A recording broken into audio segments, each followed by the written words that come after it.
UDF സർക്കാർ ജീവനക്കാരെ രാഷ്ട്രീയ മനോഭാവത്തോടെ കൈകാര്യം ചെയ്യുകയാണെന്നും ജനത്തോടും ജീവനക്കാരോടും LDF സർക്കാർ രാഷ്ട്രീയ പകപോക്കൽ നടത്തിയിരുന്നില്ലെന്നും CPM ജില്ലാ സെക്രട്ടറി N സുരേഷ് ബാബു വിവിധ ആവശ്യങ്ങൾ ഉന്നയിച്ച് പാലക്കാട് ജില്ലാ head load and general workers union CITU ചുമട്ടു തൊഴിലാളി ക്ഷേമ ബോർഡ് ഓഫീസിലേക്ക് നടത്തിയ പ്രതിഷേധ മാർച്ച് N സുരേഷ് ബാബു ഉദ്ഘാടനം ചെയ്തു.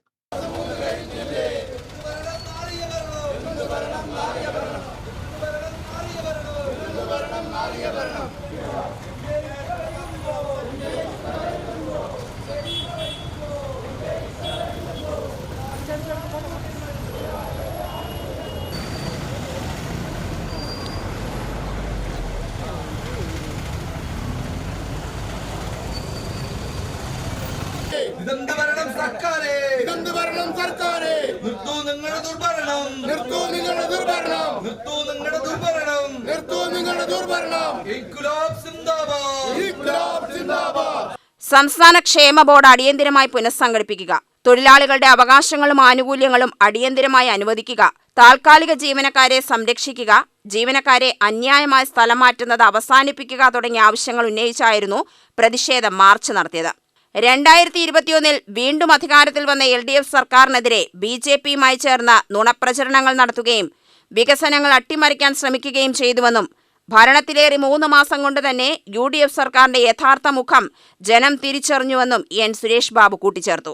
ജീവനക്കാരെ രാഷ്ട്രീയമായി ഇല്ലാതാക്കാമെന്ന ധാരണ സർക്കാർ അനുകൂല സംഘടനകൾക്കോ സർക്കാരിനോ വേണ്ട. ന്യായമായി അവകാശപ്പെട്ട ആനുകൂല്യങ്ങൾ തടഞ്ഞുവെച്ചാൽ CITU എന്താണെന്ന് സർക്കാർ തിരിച്ചറിയുമെന്നും N സുരേഷ് ബാബു പറഞ്ഞു. താൽക്കാലിക ജീവനക്കാരെ പിരിച്ചുവിടരുത്, സംരക്ഷിക്കുക. അതാണ് ഞാനിവിടെ സൂചിപ്പിച്ചത്.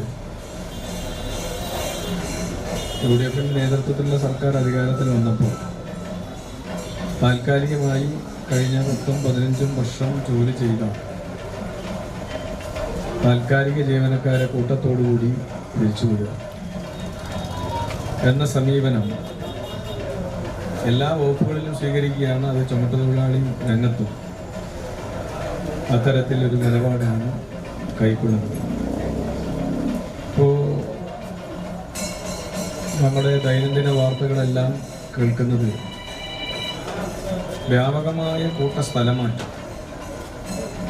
അത് വ്യാപകമാണ്, ഒരു മാനദണ്ഡവും.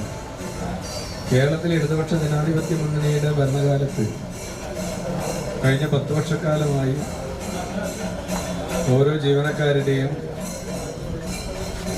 ആവശ്യങ്ങൾക്കനുസരിച്ച് ഒരു മാനദണ്ഡമുണ്ടാക്കി ഓൺലൈൻ സംവിധാനം വഴിയായിരുന്നു സ്ഥലമാറ്റങ്ങളെല്ലാം നിശ്ചയിച്ചത്.